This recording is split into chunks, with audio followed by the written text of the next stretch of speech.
Dalmia DSP every home happy offer. அட்டகாசமான bike, மேலும் ஒவ்வொரு முறையும் நிச்சய பரிசை வெல்லும் வாய்ப்பு.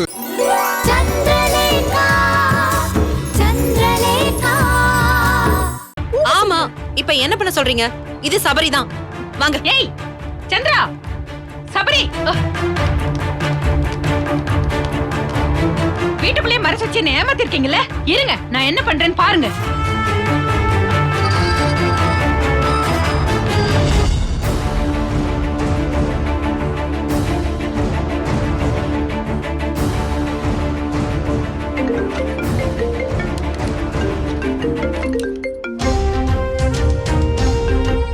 ஹலோ சரண்யா, நான் மீனாட்சி பேசுறேன். சொல்லுங்க மீனாட்சி அம்மா. சரண்யா, சபரி இத்தனை நாள் இந்த வீட்லயே இருந்திருக்கான். இப்பதான் வீட்டை விட்டு வெளியில கூட்டிட்டு போறா. அது என் கண்ணால பாத்துட்டேன். அப்படியா? எங்க போறாங்க? தெரியல. சபரி கண் பார்வை தெரியாத மாதிரி ஒரு கேப்ப போட்டுக்கிட்டு கண்ல கருப்பு கலர் கண்ணாடி போட்டு மாஸ்க் போட்டு கூட்டிட்டு போயிட்டு இருக்கா.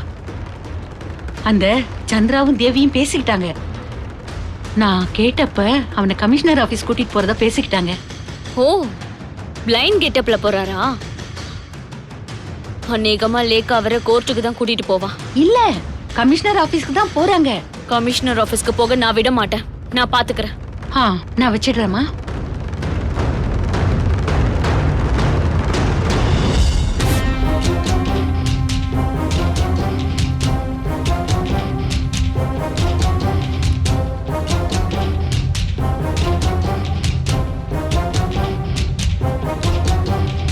இந்த பாருங்கம்மா, பொதுவா நான் சேம்பர்ல யாரையுமே சந்திக்க அனுமதிக்க மாட்டேன். ஆனா முக்கியமான விஷயம்னு வக்கீல் சொன்னதுனால பார்க்க ஒத்துக்கிட்டேன். என் நேரத்தை வீணாக்காதீங்க, சீக்கிரம் விஷயத்த சொல்லுங்க. ஐயா, ரொம்ப பாசமா வளர்த்த பையனுடைய விஷயம் அதான் கொஞ்சம் எமோஷனலா இருக்காங்க. சார், என் பையன் சூர்யா சின்ன வயசுலயே அப்பா அம்மாவை இழந்தவன். அந்த அதிர்ச்சி தாங்காம மனநிலை பாதிக்கப்பட்டிருந்தான். நான் அவனுக்கு சித்தி தான். இருந்தாலும் அப்பா அம்மா இல்லாத குறை தெரியாம நான் அவனை பொத்தி பொத்தி வளர்த்தேன். சுருக்கமா சொல்லுங்க.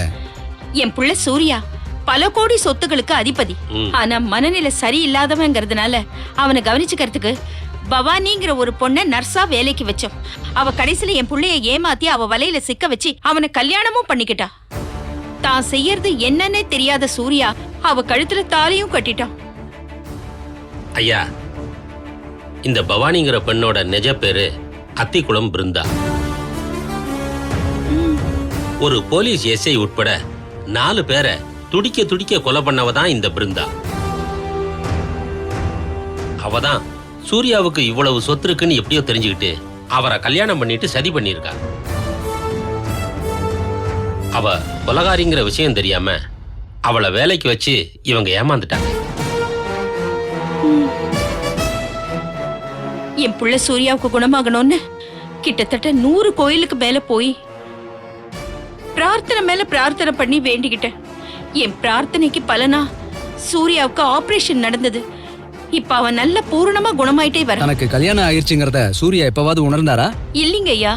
அந்த பவானி சொத்துக்கு ஆசைப்பட்டு தனக்கும் அவனுக்கும் கல்யாணம் ஆயிடுச்சுன்னு சொல்லி சூர்யாவை டார்ச்சர் பண்ணிக்கிட்டு இருக்கா. ஆனா சூர்யா தனக்கு கல்யாணம் ஆனதையே ஒத்துக்கல. அவளை வீட்டை விட்டு துரத்தா ஆசைப்படுறான். ஆனா அவனுக்கு ட்ரீட்மெண்ட் தேவைன்னு சொல்லி அவ வீட்டை விட்டு போறதுக்கே மறுக்கிறா சார். அவனோட சொத்தை அடைய திட்டம் போடுறா சார். அதுக்காக ஜெயில இருந்து அவளோட பழைய கூட்டாளிகளையும் வீட்டுக்குள்ள கொண்டு வந்து சேர்த்துட்டா சார். இப்போ உங்க கோரிக்கை தான் என்ன? ஐயா, சூர்யா பவானிய மனசார மனைவியா ஏத்துக்காம அவளை டைவர்ஸ் பண்ண விரும்புறாரு. ஆனா சொத்து முழுக்க தனக்கு எழுதி கொடுத்தா தான் டைவர்ஸ் பண்ண முடியும்னு பவானி டிமாண்ட் பண்றான். சார், சொத்து அவ கைக்கு கிடைக்கலன்னா அந்த ஆத்திரத்துல அவ என் புள்ள சூர்யாவை விஷம் வச்சு கொன்னுடுவா சார். அவகிட்ட இருந்து என் மகன் சூர்யாவை காப்பாத்தணும்னா உடனே அவனுக்கு டைவர்ஸ் கிடைக்கணும் சார். சூர்யாக்கும் பவானிக்கும் சட்டப்படி கல்யாணம் ஆகியிருந்தா மனைவிக்கு கணவன் சொத்துல பங்கு இருக்கேமா? 50% சொத்தை தர சூர்யா தயாரா இருக்கான். ஆனா முழு சொத்தும் வேணும்னு பவானி அடம் பிடிக்கிறாளே. அவளால என் புள்ள உயிருக்கு ஆபத்து இருக்கு. நீங்க தான் அவனை காப்பாத்தணும்.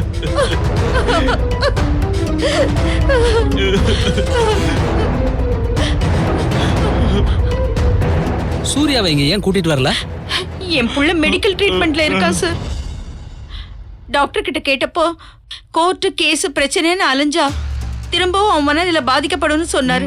அதனாலதான் கூட்டிட்டு வரல சார்.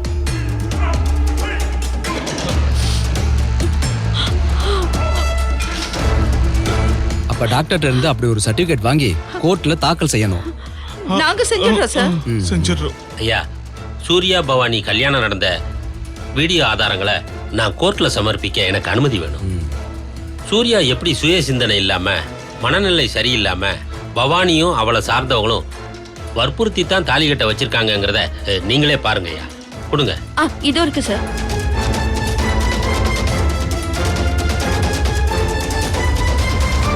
பாருங்க சார். இதாங்க ஐயா.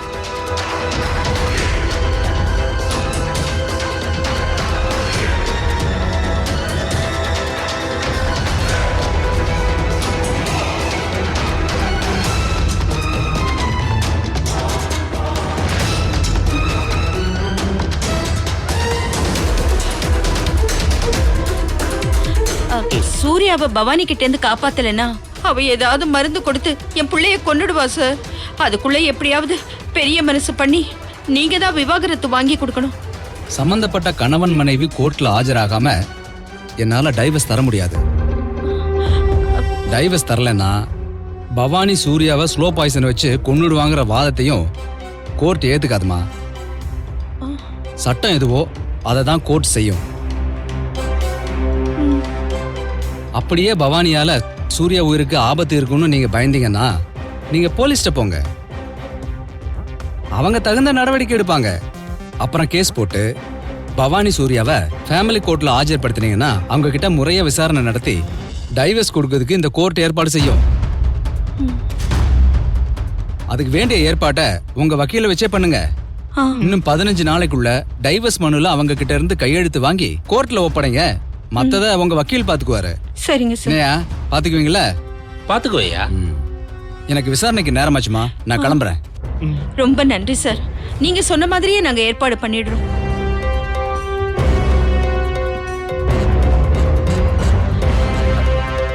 ஜட்ஜ் என்னங்க இப்படி சொல்லிட்டாரு? கலாவதி மேடம், சூர்யாவுக்கு பவானி கிட்ட இருந்து டைவர்ஸ் வாங்கி தர பிரச்சனைய என்கிட்ட விட்டுருங்க. அதை நான் பாத்துக்கிறேன். முதல்ல நான் தயார் பண்ணி கொடுக்கிற விவாகரத்து நோட்டீஸ்ல எப்படியாவது சூர்யா பவானி கிட்ட நீங்க கையெழுத்த வாங்கிருங்க. அதுக்கப்புறம் அவங்க கோர்ட்டுக்கு வராமலே விவாகரத்து நான் வாங்கி தரேன். அது என் பொறுப்பு. போதுங்களா? உங்களை நம்பலாமா? தாராளமா மேடம். ரஞ்சித்.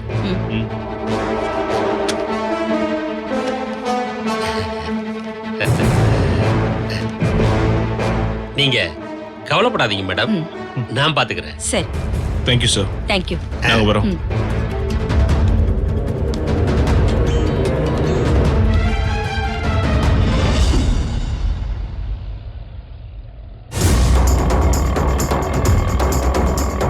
அண்ணா கொஞ்சம் சீக்கிரமா போங்க. சரிம்மா.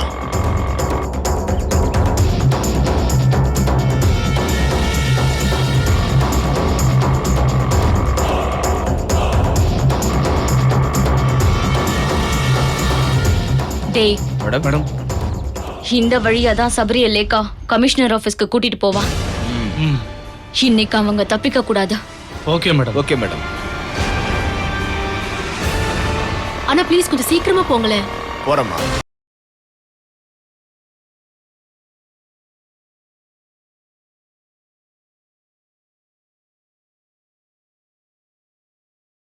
மேடம் சபரி கூட்டிட்டு போயிட்டு இருக்கா.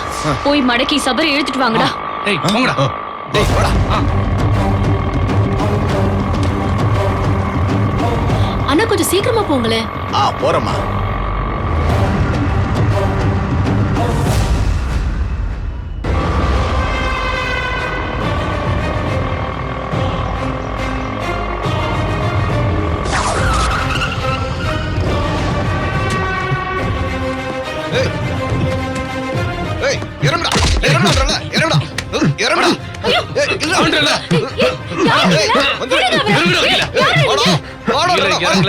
பண்ணிடுவேன். வெளியில உட்காரு. விடுங்கடா. எங்கடா கூட்டிட்டு போறீங்க அவரை? ஏய், ஏய், வாடா.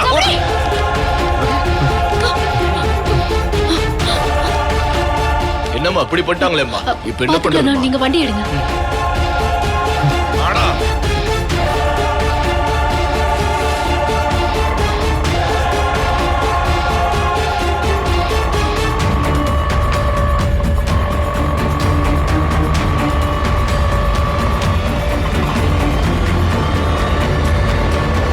அண்ணா அண்ணா, இங்க ஸ்டாப் பண்ணுங்க.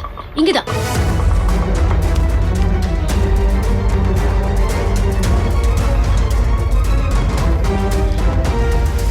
இந்தாங்கண்ணா. மேடம் வாங்க மேடம்.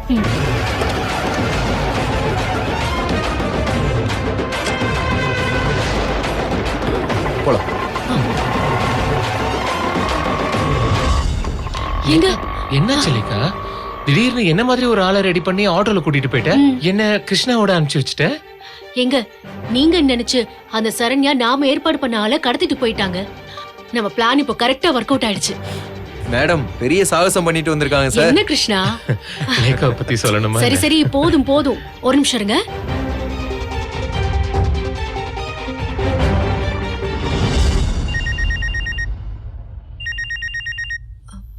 லேக்கா, சந்திரா, நம்ம போட்ட பிளான் சக்சஸ் ஆயிடுச்சு. நாம நினைச்ச மாதிரியே மீனாட்சி அம்மா சரண்யாவுக்கு கால் பண்ணி நான் சபரிய வெளியில கூட்டிட்டு போறேன்னு சொன்னதுனால சபரின்னு நினைச்சு அந்த சரண்யா நாம செட் பண்ண ஆள கடத்திட்டு போயிட்டா.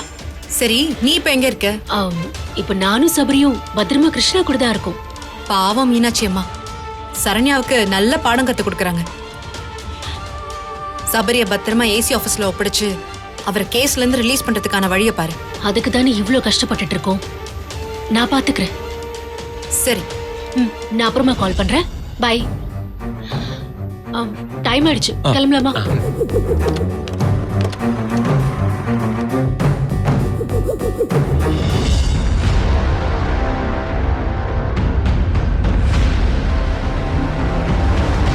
ஏய், வாடா. வாடா. வாடா.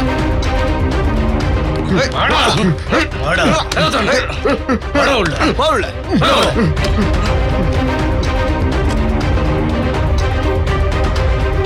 சபரி, என்ன ஏமாத்தலான்னு நீங்களும் லேக்காவும் பிளான் பண்ணீங்க. ஆனா நான் ஒன்னும் முட்டாள் இல்ல. நீங்க எந்த வேஷத்துல எந்த பாதாளத்துல ஒளிஞ்சிருந்தாலும் பிளான் பண்ணி உங்களை நான் தூக்குவேன். இப்ப இந்த சரண்யா யாருன்னு உங்களுக்கு புரிஞ்சிருக்கும்.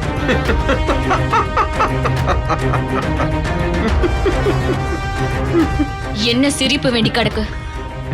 ஏன் சிரிக்கிறீங்க? மாஸ்க கழட்டுங்க.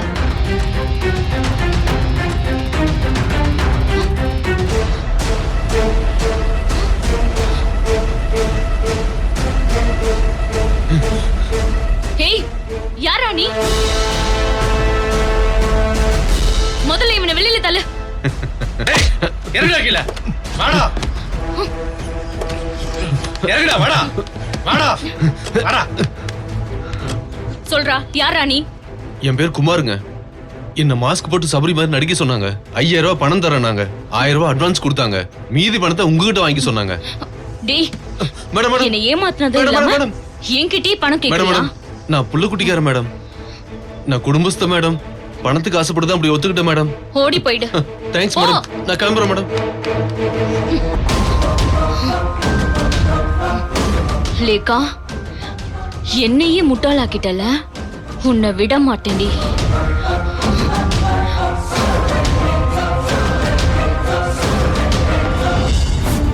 டே ரஞ்சித், அந்த வக்கீல் வந்துட்டாரு. சூர்யா கிட்ட இன்னைக்கு நம்ம சொத்தை ஒப்படைக்கணும். அதுக்காக தான் வந்திருக்காரு. அவர் வந்திருக்கிறது அதுக்காகத்தான். ஆனா நம்ம இந்த சந்தர்ப்பத்தை யூஸ் பண்ணிக்கணும். இங்க பாரு. என்னமா இது? டேய், சூர்யா பவானி டைவர்ஸ் பேப்பர்ல அவங்க கையெழுத்து வேணும்னு வக்கீல் சொன்னார்ல, அந்த வேலையை நாம இன்னைக்கு முடிக்கிறோம். இன்னைக்கு வக்கீல் சொத்து பத்திரத்துல என்கிட்டயும் சூர்யா கிட்டயும் கையெழுத்து வாங்கும்போது அந்த பத்திரத்துக்கு நடுவுல இத சொருகிடணும். அதை செய்ய வேண்டியது உன் வேலை. மா, எப்படிமா வக்கீல் முன்னாடி இதெல்லாம் பண்ண முடியும்? நீங்க கவலைப்படாதீங்க தம்பி.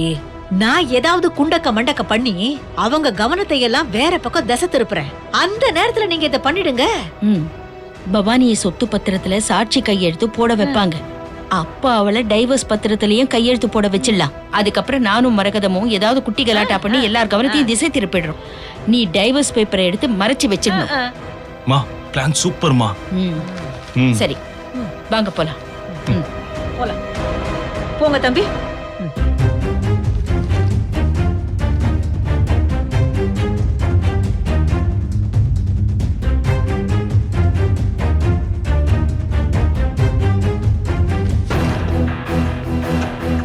வக்கீல் சார் வணக்கம் சார். வாங்கம்மா வணக்கம், உட்காருங்க. சார் காபி சாப்பிடுறீங்களா சார்? இல்லம்மா, நான் அப்புறம் சாப்பிட்டுக்கிறேன். சரி சரி.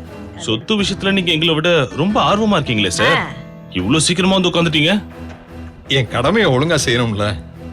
நீங்க இத்தனை வருஷமா கட்டி காத்த சொத்தை நீங்க சட்டப்படி சூர்யா கிட்ட ஒப்படைக்கணும்ல.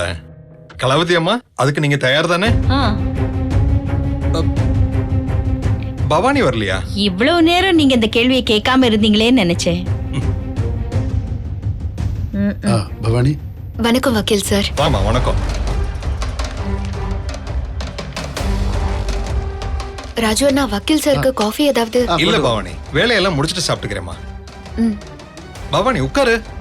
பரவாயில்ல, இருக்கட்டும் சார். இங்க பாருங்க, இதுதான் இந்த குடும்பத்தோட ஒரிஜினல் சொத்து பத்திரம். இதத்தான் சூர்யாவோட அப்பா என்கிட்ட ஒப்படைச்சார். இதுல எழுதியிருக்கிற குடும்ப சொத்துக்களை தான் கலாவதி அம்மா இத்தனை நாள் நிர்வாகம் பண்ணிக்கிட்டு இருந்தாங்க. இன்னைக்கு இந்த பத்திரத்துல கலாவதி அம்மாவும் சூர்யாவும் கையெழுத்து போடுறது மூலமா சூர்யாவுக்கு இந்த சொத்துரிமை வந்துட்டதா அர்த்தம்.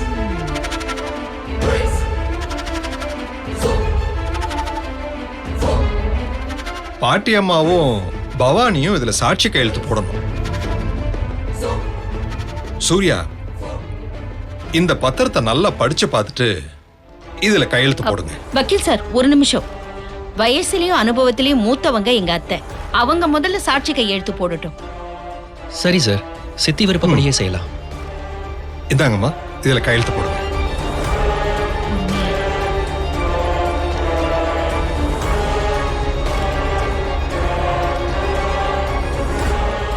அம்மா, டாக்குமெண்ட்ஸை படிச்சு பார்த்துட்டு கையெழுத்து போடுங்க. உன் மேல எனக்கு நம்பிக்கை இருக்குப்பா. நீ என் பிள்ளையோட ஃப்ரெண்டு, இந்த குடும்பத்துக்கு ரொம்ப விசுவாசமானவன். அதனால படிக்கலாம் வேண்டாம்பா.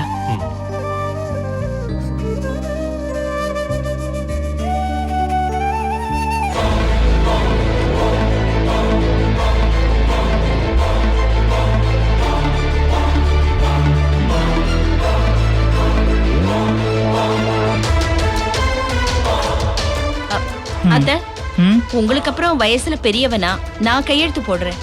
சரி கொடுங்க.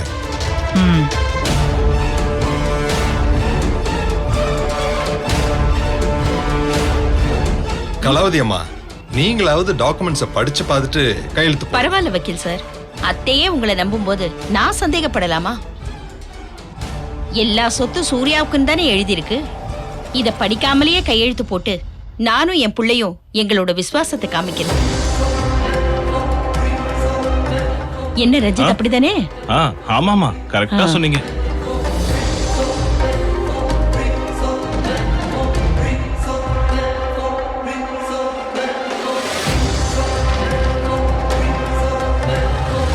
இப்பவாவது புத்தி வந்ததே. அமைதியா கையெழுத்து போடுறாங்கன்னா ஏதோ ஒரு காரணம் இருக்கும். நம்ப முடியலையே.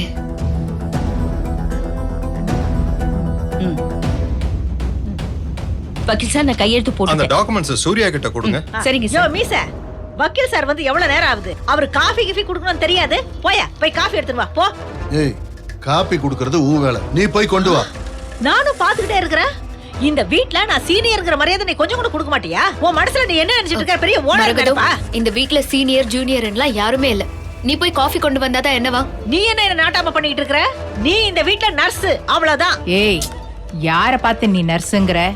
அவ சூர்யாவோட பொண்டாட்டி, இந்த வீட்டோட எஜமானி.